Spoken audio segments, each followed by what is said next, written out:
It puts everything in context. Now there's context to everything. Now there's context. Now you know why your body is the way your body is. It's not like that. It's not like that. You're not mad. You're not going off your head. Your body is like that for a certain way. It's like that for a certain reason. You understand? And it's through this body. It's through this body that you and I we become a part of the bride of Christ. It's through this body. Without this body, there's no way.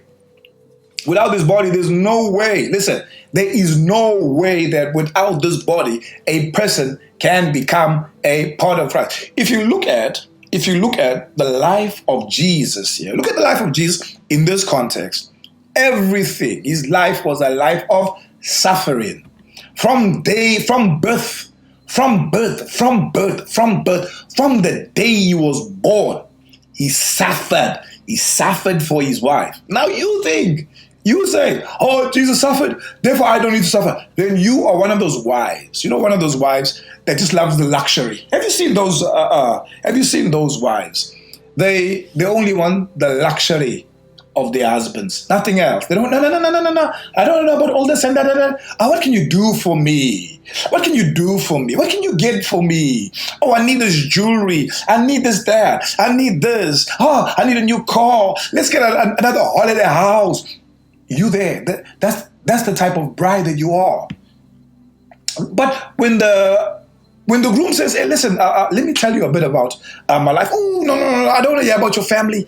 I don't want to hear about this. Oh, I don't want to hear about this. I don't want to hear about all these things. What are you in it for? Yeah, you only want the glory. You only want the glory. You only want the glory. Which relationship, which natural relationship can be sustained? Just like that. Which natural relationship can be sustained every day? This person wants. Don't love you. All they do is want. You love them. So you're the one that loves them now, right? The husband now, he just loves the wife. He says, I love you, my wife, I love you. The wife says, oh, thank you. And I know that you love me. Give me some money. Oh, you love me? Bless me. You love me? Give me this. You love me? Bless me. You love me? This. Lord, you love me? This. So, I don't know. And again, yeah, as a dripping tap. Drain. The bride of Christ is not a dripping tap.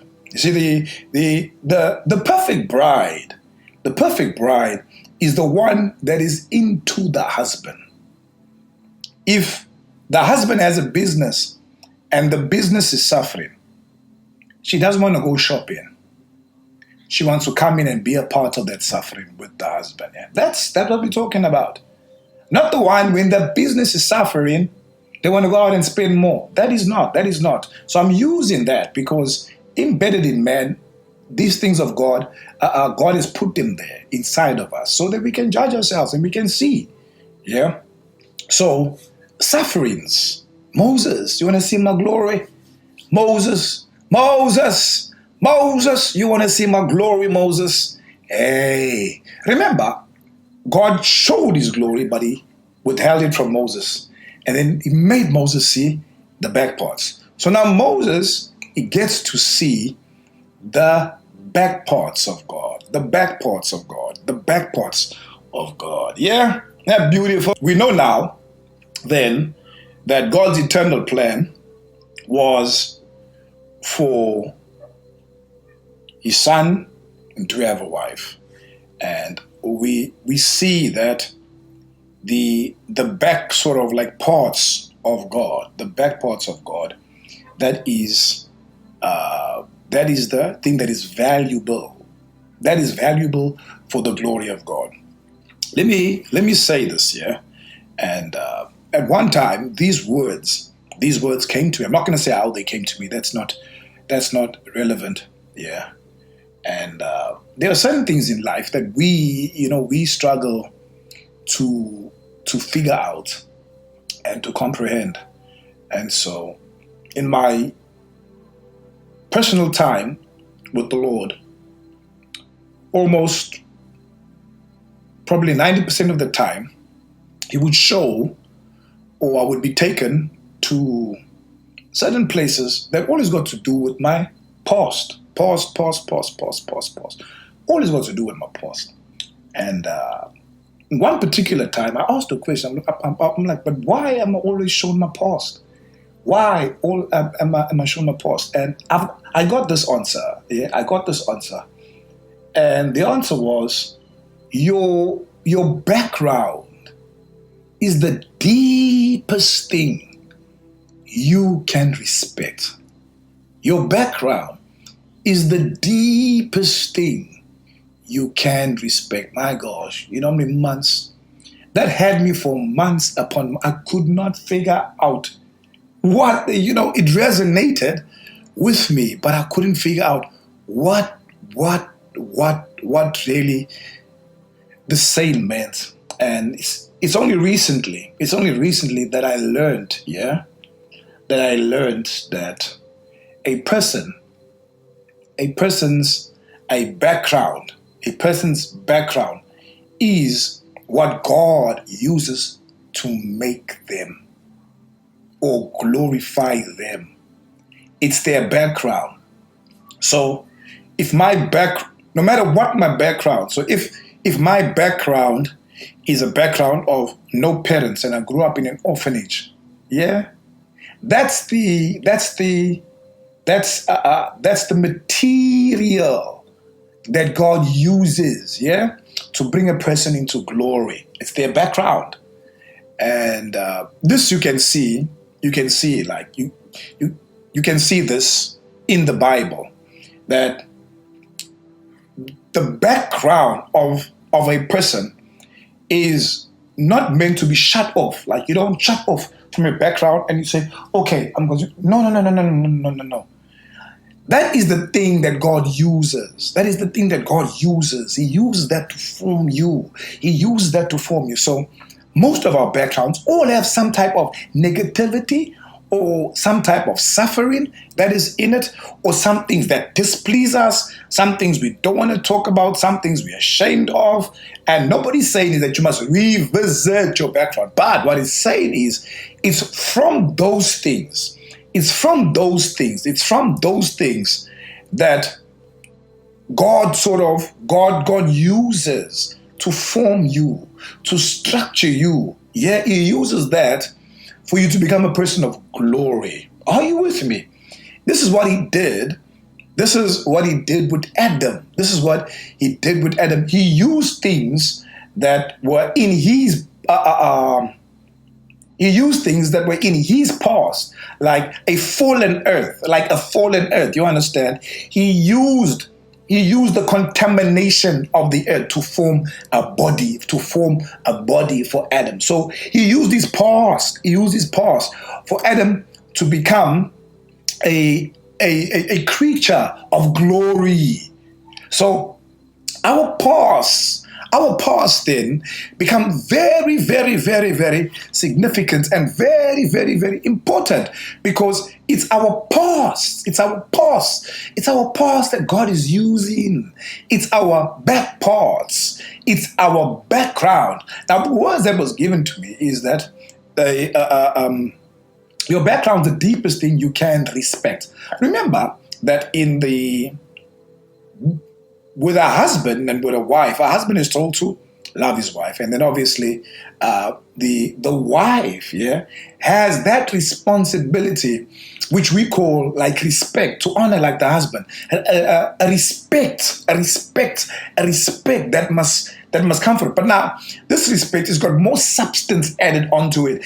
It's not this respect. It's not this respect that we see where a person must lord it over another person. You understand? It's not that type of respect.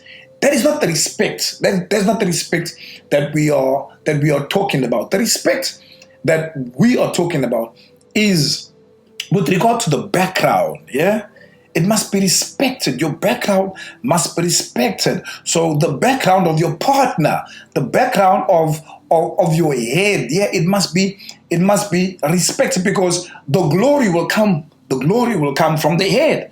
So then both persons both persons need to have that sort of respect for the background, and they will be formed by background. They'll be formed by that background. If you catch my drift, hope you get in my drift. You see, so then God's background is what He has used. He has used for the bride of Christ. Ah, that is beautiful, beautiful. So all of us then, every single body, every single body. This thing in our bodies is not to contaminate us further. Yeah, this thing in our bodies is for the glory of God. Is that this body will eventually become a spiritual body, a glorified body, a body that can unite with the Lamb, with Christ, can be one with Him. And so when Jesus came, that is why when Jesus came, Him too, He says, me myself, I'll identify myself with this body Himself. And we see that His body now is glorified. All that is waiting now is for this body of the Lamb to be glorified. But the Lamb, or rather, the Lamb's wife, this body of the Lamb's wife. But the Lamb's wife, must have a mind. They must have a mind. They must have a mind to share in the sufferings of Christ. And they must have a mind, that is prepared to war against the body and overcome the body. So the body, Paul's body, must not overcome his inward man, but rather his inward man must overcome the body. So we see in the life of Jesus that He was prepared, even if it came down to blood out of His body. If it came down to blood out of His body, there was no way that the body was going to overcome the inward man. And so the same is true for your life. The same is true for my life. The Lamb's wife must share in the same sufferings. So if you've ever been tempted, tested, whatever, I don't know, I've never heard about a human being that the temptation was so strong that they eventually started bleeding. So we must not be weaker. We must not be weak and easily give in to temptations and to weaknesses of the flesh. It says Jesus, 40 days He was tempted of the devil. 40 days. So the weakest thing must learn to overcome, because it's the weakest thing that will be glorified with the bride. Amen. That is with the bridegroom, glorified as the bride. Yeah. Are you with me, fam? So that is beautiful. This is what Moses, you see. So when Moses was writing, he was not just writing, he was experiencing all of this. Are you seeing that? And what Moses records, you see that in Genesis chapter 1, that as a foundation, that the foundation for us as the bride with God, and in Genesis chapter 1, that God established a 7-day cycle. 1, 2, 3, 4, 5, 6, 7. 1, 2, 3, 4, 5, 6, 7. 1, 2, 3, 4, 5, 6, 7. 1, 2, 3, 4, 5, 6, 7. So, what God has done, He has said that the plan of God before the heavens, before the earth, is we'll have what's called a period, a time frame that we will give for the Son to have a bride. So there's a time frame. It's not forever and ever and ever and ever and never ever ends. No, there's a time frame that the Son has to get a bride. There's a specific time. And in Genesis chapter 1, you see 1, 2, 3, 4, 5, 6, 7. 1, 2, 3, 4, 5, 6, 7. 1, 2, 3, 4, 5, 6, 7. So there's in his sort of like place, although there's no time, whatever, but there's like a 7-day, for lack of better words, there's a 7-day period with God, yeah, where the Son will have a bride. That 7-day period, yeah, that 7-day period is not is not like how we experience a day on earth. Remember what Peter said, because Peter's got great revelation with regard to the bride of Christ. And so we just throw things out there for now. We established it with Moses. I don't want to jump from Moses to Paul to Peter. Let's go slowly.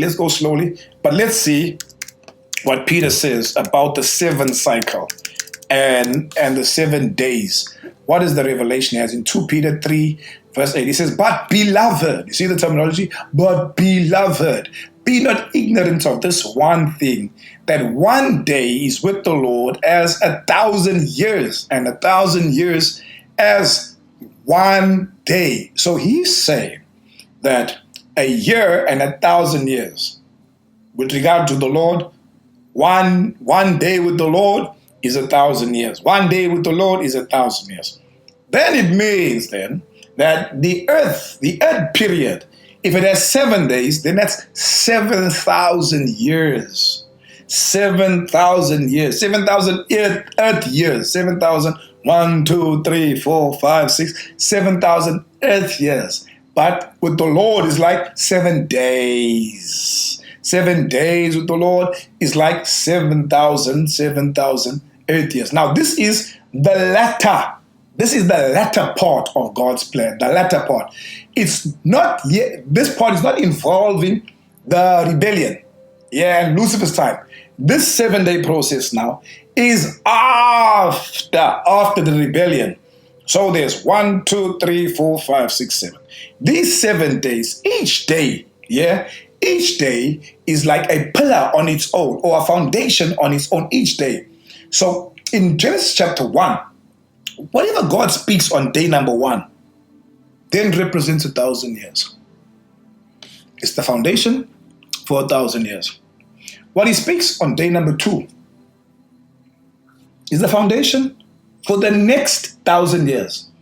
What he speaks on day 3 is the foundation for the next 1,000 years. Day 4, day 5, day 6, day 7. Which means the seventh one, yeah? The 7th day. The 7th day. 7,000 years. So 7 days starts from just after the 6th day to the end of the 7th day. So 6,000 to 7,000 years. That's the 7th day. It's a time of rest. So in the Bible, where does man rest? Where does mankind rest? Where does mankind rest in the Bible? It's in the millennium period when Christ comes to reign on earth. Yeah? That's a time of rest. For man, it's a time of rest. Christ reigns. Christ reigns. Not man, not the bride. Christ reigns. In the other 6,000 years, it's the bride that reigns. It's Abraham that's the possessor of heaven and earth. You understand? It's Moses that God must come to speak about what he wants to do. And if Moses will agree, then God will do it. If Moses doesn't agree, then God has to refrain himself from doing it. Because that is the age of man, the 6,000 years. But the 7,000 years, the last 1,000 years, leading up to the 7,000, that is the age of the Lamb, the millennium period. Are you with me, family? It's a time of rest for man. It's man's rest. The Sabbath is man's rest. You understand? The Sabbath created for man. So then, day 1 is a foundation for the first 1,000 years. From Adam roundabout to Noah. Day 2, next foundation. From Noah roundabout to Abraham. Day 3, next foundation. Abraham to David. Day 4, next foundation. David to Jesus. Then day 5, day 6, Jesus to Jesus. and with the church being born there as well. Are you with me, family? So you see that. So in each of those days, there's a foundation that is hidden in the mystery of what God spoke on day number 1. So on day number 1, what did God say? Yeah, on day number 1, what did God say? He says, Genesis 1 verse 3, and God said, be light, be light. Now there's no let there be light. The word there is be. It's be. It's only one word. It's not three words. It's one word. It's be light, be light. What we see then is be light, be light. So is God making a repetition of himself? So is one person speaking be light? No. That is one member of the Godhead, be light, and then there's another that says be light, be light, be light, be light, be light, be light agreement, be light, be light. This is God saw. It was light. So the foundation for day number one, the foundation for Adam to live in is light. You understand? So Adam's revelation of God would be very strong in what's called the light of God. The light of God. Adam's 930 years is all about light. The revelation of light. The revelation of light. The revelation of light. Be light. It's the revelation of light. Be light. Be light. The revelation of light. So if you look in the Bible, up until Noah, then, that is a period of the revelation of light. The revelation of light.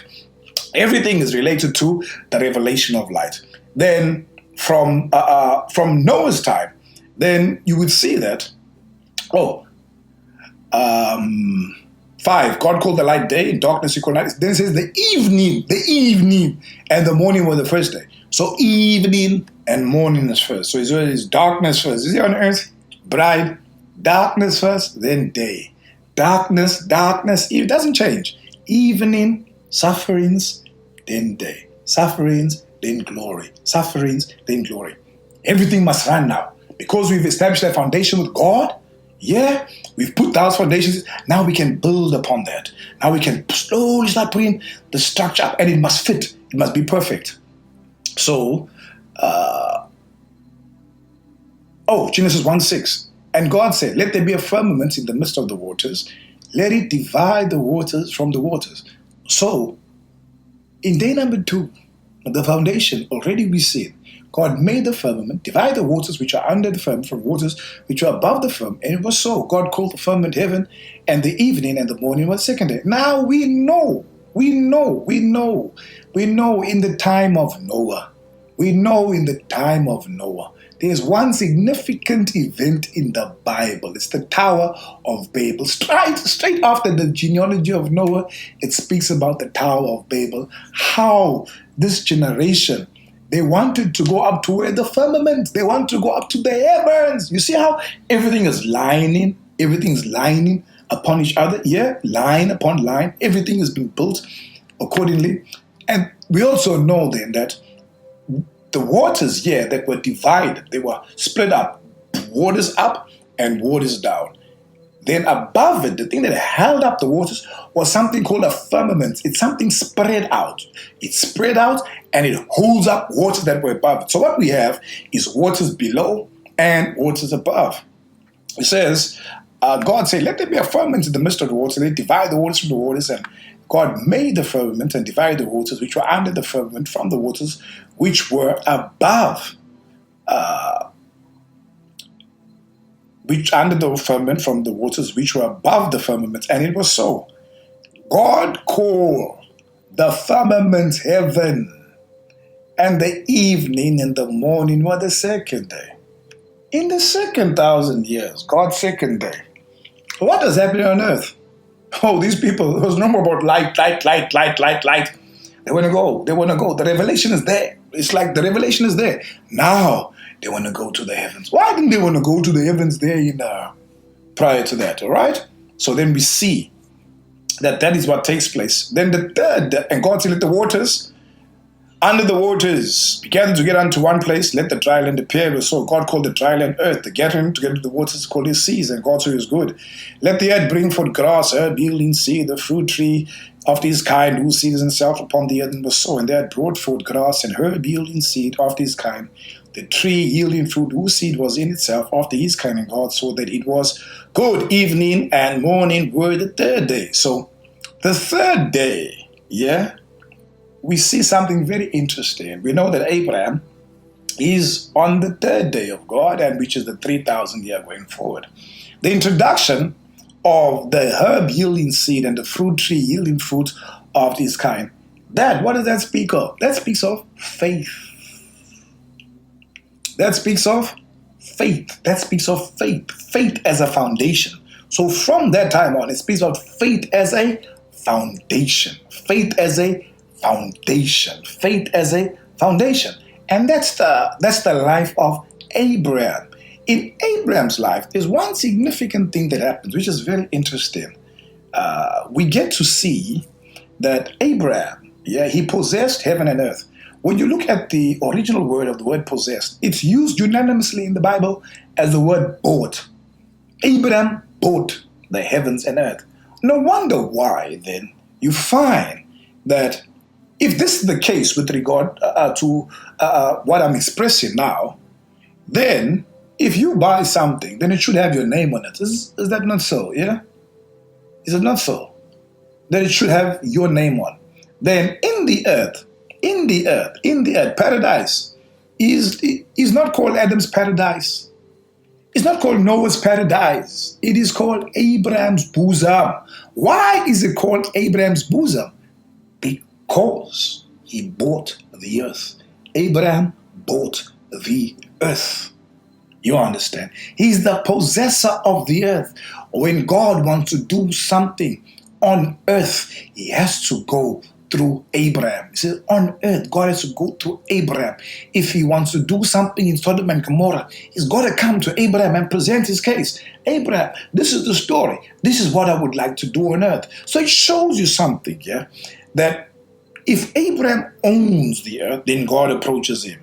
So then whatever God owns, the same way God approached Abraham is the same way we must approach God for the things that he owns. Are you with me? You get that? Hope you get that. You see, the way God approached Abraham is the same way we approach God, because Abraham had ownership of something. God came to Abraham. God came to Abraham to get his permission for him to do something. So when we want to do something on earth according to the will of God, the same way God came to Abraham is the same way we must go to God. It's the same way we must go to God and say, this is our story, God. You understand? And we can enter into what God entered into with Abraham, that type of discussion. Yeah? You see that? So Abraham is the 3,000 year. And the 3,000 year, we know, is got to do with faith. You understand? The foundation of day number 3 is faith. Yeah, that is why Abraham knew in his imagine there were so many kings around in Abraham's time, and he had only 316 trained servants, and yet he was able to conquer all of them just for Lot and his family. For Lot and his family, Abraham conquered all of them, all the kings, with 316 trained servants. The man owns earth. Abraham owns earth. He owns it. When Melchizedek came to him, he said, the one who has bought heaven and earth. Abraham, the one who has bought heaven and earth. That is Abraham's testimony. That is the testimony of faith. You understand? So the promise of Abraham extends to the seed of Abraham, and even it extends to us. So then during this period, earth is owned. It's possessed, it's bought. Man buys earth. You buy earth. You don't buy earth from the government. Yeah? There's a spiritual entity that you use to buy earth. There's an exchange that you use to buy earth. And this exchange that Abraham used as a foundation, primarily, it was faith. So by faith, Abraham bought. He bought the earth. He bought the heavens. Whenever somebody wants to do something, angels want to do something on earth, they come to Abraham. Abraham, this is the story. Can we please do this? Or not? Abraham, this is the story. You see? So he had that substance. He had that spiritual substance that he used to exchange with God, whereby he inherited the earth. You see that? Then we've got day number 4. Yeah? Then we've got day number 4. Genesis 1:14, it says, and God said, let there be lights in the firmament of the heaven to divide the day from the night, and let them be for signs and for seasons and for days and years, and let them be for lights in the firmament of the heaven to give light upon the earth, And it was so. And God made two great lights, the greater light to rule the day, and the lesser light to rule the night. He made the stars also, and God set them in the firmament of heaven to give light upon the earth, and to rule over the day and over the night, and to divide the light from darkness. God saw that it was good, and the evening and the morning were the fourth day. Day number 4. Quite interesting, you see. Doesn't get easier. The revelation doesn't get easier as you go along. It gets a little bit more detailed, and you got to look more into the mind of God to see certain things. So day number 4, day number 4, what's conspicuous is that the light now, there's a manifestation of light. Yeah, there's a manifestation of light that comes from the sun, and there's a manifestation of light that comes from the moon. You see that? And we know that the sun operates during the day, and the moon operates in the night. So there's the greater light, and there's the lesser light. The greater light, the sun, and there's the lesser light. So this is a revelation. Then there should be some type of revelation of the Father and revelation of the Son, and also a revelation of the stars. So the stars, we know, they are a representation of Abraham's offspring. Yeah, that is the entire world. That is everybody after Abraham. By faith, that's everybody. So the stars are some type of representation of the bride. Are you seeing that? Because the moon and the stars, they both are together at night. So it's the moon and the stars that abide in the night. So whatever the moon is experiencing, the stars too, they're also experiencing it. So it's like a bit of like the sufferings that we spoke about, or the darkness. Yeah, they're both experiencing it. So the experience of the bride and the experience of the son, they must be no different. The experience of the groom and the experience of the bridegroom must be no different. They both must have the same environment, the same environment that they come from. Are you following me? Are you seeing that? And this we see like in the life of David. David is like a manifestation. He's a manifestation of God's light. That's David. David's like a manifestation of, he gives off light, you understand, to the entire world. David represents that. But at the foundation, at the core part, at the foundation of David's life, is the spirit of counsel. It's counsel. In the Bible, it's referred to as goodness. So goodness is the foundation that David's life is built upon. God's goodness.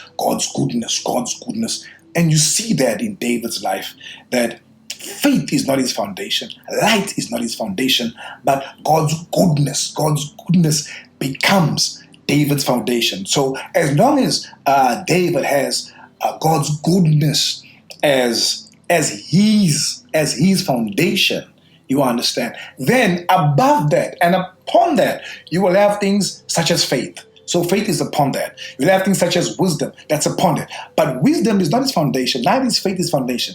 It's the goodness of God that is David's foundation. It's the manifestation of light that God gives via David. And you would know that amongst the kings in the Bible, there is no king like David. God said that he will keep his lineage, in power because of David, not because of them. So that's God's goodness that extends throughout that generation. So no matter how wicked his descendants are, there is always somebody that remains on the throne. There's always somebody in his lineage that remains on the throne. Their wickedness doesn't matter. It's God's goodness to David. So David is a representation of God's goodness. That's day number 4. And that extends for the 1,000-year period, which includes like the silent years. It includes the silent years. And eventually it comes to Christ. But before we get to Christ, there's something that's noteworthy to see during that time. Because it's during the time of goodness, it's during the time of goodness that we see David's son Solomon request and ask God for something. Remember, whatever he requests and ask God for, that's not the foundation for the age. It's still God's goodness. But we see Solomon approach God and say, because of God's people Israel, he's got a request. God says, ask what you want. So Solomon says, because of your people, God, give me wisdom that I may deal goodly with your people. So Solomon opens up a revelation with regard to the maturing of the bride of Christ. Solomon says that for your people Israel, which is a representation of the bride of Christ, I will need wisdom. I will need wisdom for them. And as long as Solomon was in power, Israel was a decorated nation. Decorated. The abundance of resources that they had, the kings that sought Solomon's counsel. So it was through wisdom. It was through wisdom that Israel was a decorated nation. So that now is beginning to show signs and types of what is to come in the days that are to come. You understand? Now, it's not their foundation because the goodness of God is still their foundation. Are you with me? Then we come to day number 5. Day number 5. Day number 5. The next 1,000 years on earth. Day number 5 with God, the next 1,000 years.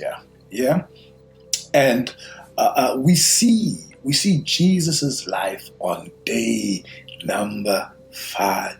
The Son, day number 5, that comes to earth as a man on day number 5. Now, day number 5, let's look in Genesis and see what is day number 5. It says, and God said, Genesis 1:20, let the waters bring forth abundantly the moving creature that had life, and fowl that may fly above the earth in the open firmament of heaven. And God created great whales, and every living creature that moveth, which the waters bring forth abundantly after their kind, and every winged fowl after his kind. And God saw that it was good. And God blessed them, saying, be fruitful, multiply, fill the waters in the seas, and let fowl multiply in the earth. And the evening and the morning were the 5th day. Now, here we go. What do? Day number 5, Lord. What is the foundation for day number 5? This thing gets hectic. But thank God for the spirit of wisdom and revelation that these things are opened up. So the living creatures in the waters, and the one that moved above, and every winged fowl as well, these are God created them. He never made them. He created them. So he never yielded them from himself. He created them. He created them. So whatever God creates on earth, in the realm of the spirit, or the visible things rather, are evidenced by the invisible things. So what God does here in the waters. Remember that the waters, where these living creatures are created, the sea will be no more. So when the bride and the bridegroom are united, there's none of these. They are gone. Where are they gone to? We know where they're gone to. They're gone to the lake of fire. So these creatures, they are creatures that are created after what we can call evil beings that rebelled against God, the waters, the sea. So the sea has evil creatures that rebel. You say, how is that possible? Well, look at the dragon. Who's the dragon? Who's the dragon? In Revelations, where does the dragon come from? Where does evil come from? It comes from the waters. Yeah, so who is the dragon? This dragon that God made in the seas? Who is he? Why God made that dragon? A